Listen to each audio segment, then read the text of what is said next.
National Weather Service in Milwaukee-Sullivan has issued a tornado warning for northwestern Walworth County in southeastern Wisconsin until 7:15 p.m.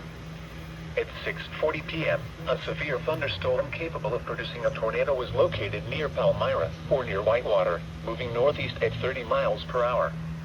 Hazard, tornado and quarter-size hail. Source, radar indicated rotation. Impact, flying debris will be dangerous to those caught without shelter. Mobile homes will be damaged or destroyed. Damage to roofs, windows, and vehicles will occur. Tree damage is likely. This dangerous storm will be near East Troy around 6:45 p.m.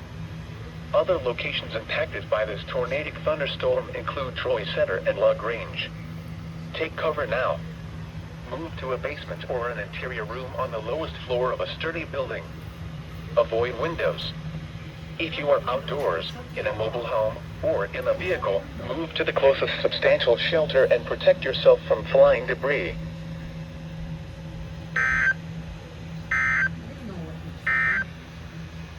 This is NOAA weather.